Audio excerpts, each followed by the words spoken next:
baby ko. Ma'am, I'm sorry. The ultrasound shows no fetal heartbeat and the pregnancy has ended.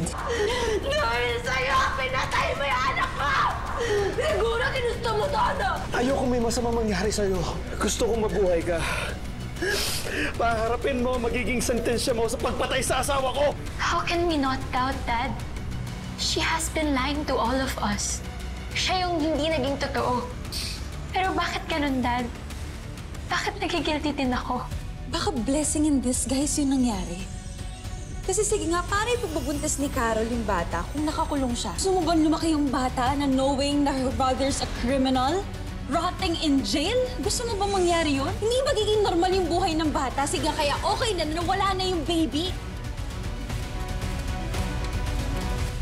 Hindi mawawala, hindi mababago, na ang alam ko lang ay magmahal sa'yo.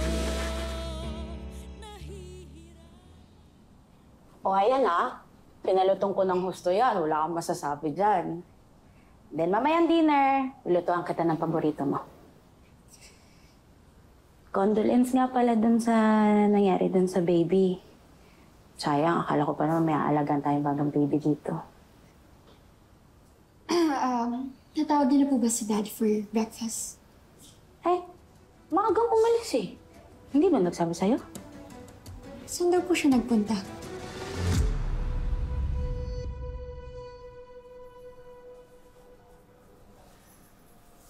Pumunta ako ng ospital. Maaga ka pala na discharge. Nagdala ako ng pagkain, supplements, saka vitamins. Para mabilis ka makarecover. Makarecover?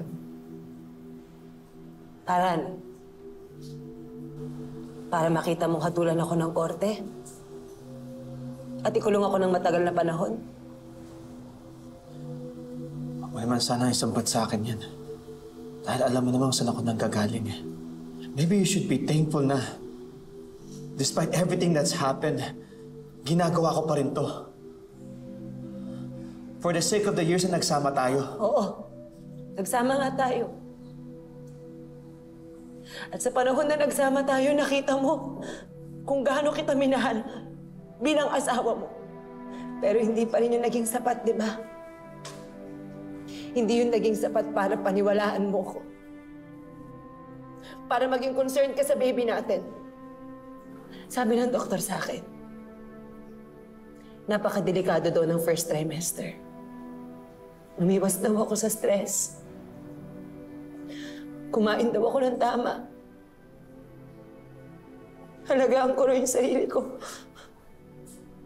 Ginawa ko lahat yun. Pero hindi pa rin sapat. Na-stress lang ako sa mga nangyayari. I know I was hard on you. Pero paano ko ba pagkakaanin? You killed my wife. Hindi ako pumatay kay Joy. Hindi ko na alam. Hindi ko na rin alam eh. Mahirap naman din para sa akin to eh. Anak ko rin ang namatay. Kung may pagkukulang ako sa'yo, pinagsisisihan ko na. Okay, Carol, I'm really very sorry. Sorry! Mawabalik mo ng sorry mo yung anak ko? Siya na lang yung natitira sa akin. Siya na lang yung makakasama ko sana. Siya yung anak na hindi mo malalayo sa akin dahil nandito siya sa loob ko. Pero nung ginawa mo, pati yun, kinuha mo sa akin. Dinamay mo yung anak ko. Pinatay mo yung anak ko. Pinatay mo siya!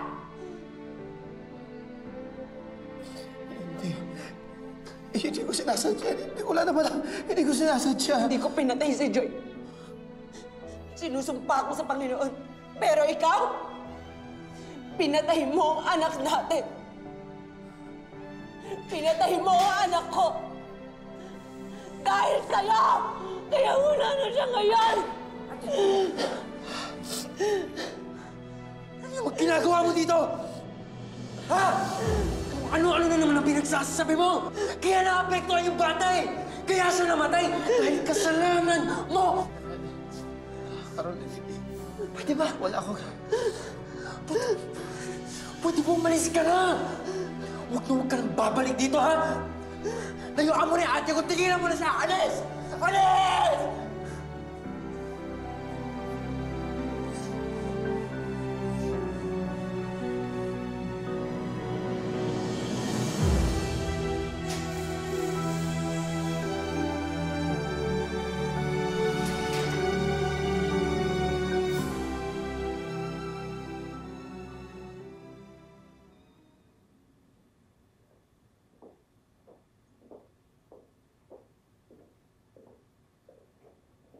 Amber, where's Will? I haven't seen him yet. Maaga po siyang umalis kanina, tita. Hey, Amber, are you okay? What's wrong? Naalala ko lang po yung baby. If she was another baby sister, baka nagda-design na rin ako ng earrings for her. I just feel so bad, tita. Tama nga si Dad. Baka hindi lang siya yung nagkamali kaya nakunan si Tita Lorena. Baka ako rin.